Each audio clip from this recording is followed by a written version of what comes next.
Another thing that's going to ding D2C is Brandless just shutting down. And this week we saw, I think, what we can kind of call the first SoftBank Vision Fund death. And I don't want to stamp on this and be kind of mean. There's no point. But Brandless was famous for kind of $3 products, kind of across the board. I bought a bunch back when it launched. They were plus and minus. Some were kind of weird mouthwash back then. That was wild. I still recall it. I took a swig of it and I was like, what the hell is this? Dude, that was back when like tech was like really hilarious. I feel like now tech's very serious. They said they raised $240 from SoftBank. It was a tranched investment. They didn't get the whole thing. So the Vision Fund didn't lose $240 on it. But it's a pretty rough time. And this brings us into kind of the last thing we're talking about today, which is the SoftBank quarter.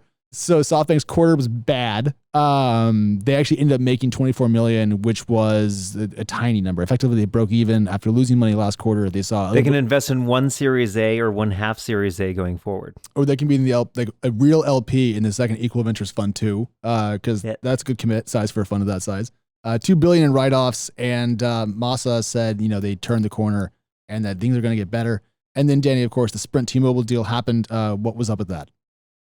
Yeah, so I mean, here's what's the contradictory element of SoftBank, right? It had a terrible quarter. It had, profits went down, 99% was the headline, which is sort of obnoxious, right? It's not revenue that went down; it's just sort of the net operating profit for the quarter. But the stock is at a multi-month high, and so Sprint, which is more than 80% owned by SoftBank, cleared its sort of major regulatory hurdles around antitrust with its merger with T-Mobile. And that actually has cleared a huge part of like the ambiguity around SoftBank up. And so stockholders are investing rapidly. The stock went up, I think, 15% or so. 12%, I think. Yeah. 12%. And so what's great here is, even as the Vision Fund is sort of continuing to decline as more and more of these investments like Brandless kind of come up, SoftBank itself is sort of figuring it out at the conglomerate level. Okay, here's where the investments are. Here's how we're clearing it up. Sprint's now going to be the third largest. I mean, it was always, I guess, the third largest, but now it's going to be a strong third, largest telco competitor to Verizon and AT&T. Verizon being TechCrunch's parent company. Oh yeah, good disclosure. Or parent company, somewhere up in the corporate chain. And they figured a lot of stuff out. So maybe they are turning a corner. Although I feel like Maza-san literally says he's turning a corner every single day. He must have like the polyhedron of houses. In which he's just constantly turning corner after corner after corner. Maybe he lives on a NASCAR track. Exactly. If you don't get that joke, you watch better sports. All right. Also, inside the Vision Fund, our former co-host and our dear friend Kate Clark wrote a piece about how Vision Fund companies are really being pushed to rapidly ramp towards profitability. We kind of knew this narrative that they all of a sudden, everyone was like, oh, you should make some money. And everyone was like, oh, crap. But she had a quote that I really liked that I wanted to bring up, which is that, quote, the urgency could be especially acute for the roughly 1/5 of the 90 or so companies in the Vision Fund portfolio that haven't publicly announced new funding in the past year. They were raising a lot, Elliot. They were spending a lot. They were trying to grow quickly. And now the spigot has effectively stopped as Vision Fund 2 kind of falls into doubt. I know y'all have money and Battery has money, but for these companies that haven't raised in a while and were former SoftBank portfolio entities, how much trouble are they in for getting that next check? Can they do it? Yeah, I think it's going to be harder is the overlying headline there. Think about 3 or 4 years when all of this conversation was first starting of how big the fund was going to be, how big the checks were. I remember where I was when I had the first conversation with a SoftBank investment professional. And I said, well, could you give me just the 5-second rundown of what the Vision Fund strategy is? And without going into it, he basically said, we're going to talk to all of the 3 or 4 leading companies in a space. We're going to issue term sheets to all of them at the same time. And whichever one takes the money, we're willing to outmarket, underprice, and outlast you. I said, okay, well, that's an interesting way to articulate that. And what's funny, at the time, one of my portfolio companies had a Series C term sheet for $30 million. That's kind of what they needed to get to the next stage of growth. And they also had a SoftBank term sheet of $150 million. Wait, so 30 and 150. 150. There was no justification or understanding of how to spend 150. However, they also gave that 150 offer to that company's number one competitor. So you can imagine the CEO and the founding team is thinking, okay, well, 30 is what I need. I kind of like the dilution here of this 30 and doing more of what we already know works.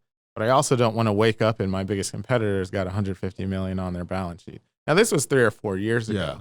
Now, if you fast forward to today, I'm very happy that founder took the $30 million because the things that really drive the best companies have to do with, starts with a philosophy, right? Like we were just talking about Airbnb. They grew efficiently. They tested markets before they really jumped in with both feet.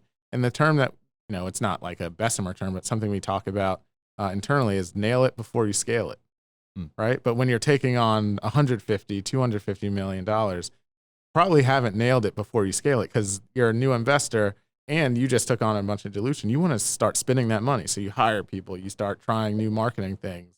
Your Christmas party gets a lot more extravagant. Your offsite retreat gets a lot more extravagant.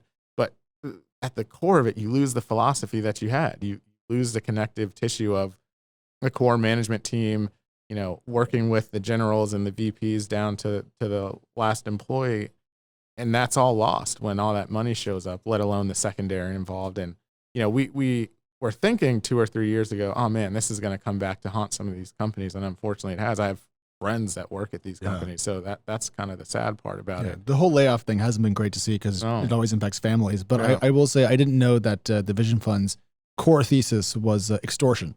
Take this money. I didn't say that. Well, competitive. I would say competitive. But to double down on Elliot's point, I think the key here is not just to nail it and then scale it. It's you have to keep renailing it, right? You have to nail it at the early stage. You got to find product market fit, early marketing channels, and then as you grow through, you got to keep figuring out additional. You got to nail the expansion of that marketing dollars, right? So part of the beauty of the way the venture works, where you have these multiple rounds, you got to keep reevaluating how you're spending it. Is just getting $200 million in the mail, suddenly you're like, I can spend $100 million in the next 6 months. Mm-hmm. And the reality is you really haven't figured out anything on how to spend $106 million in 6 months. Yeah.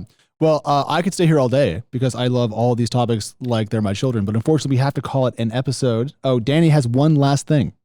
Well, talking about Elliott, but the last piece to SoftBank is actually Elliott, which is Elliott Management Company has built up a huge stake of almost 12%, Alex? If I forget the number, but sizable. Sizable, what's called sizable stake into SoftBank to try to push the company to reform. It's actually a really big deal, particularly in Asia where corporate governance is still much more loose than it is in the United States. To see a couple of years ago, Elliott fought Samsung and actually lost that battle. And so it'll be interesting to see as Elliott sort of doubles down on SoftBank to see what happens next. Well, the Sprint deal was good news for Elliott. They made a bunch of money off that. Good job. Buy a yacht. And we'll see you all next week. Thank you for coming in, Elliott. Thank you guys so much.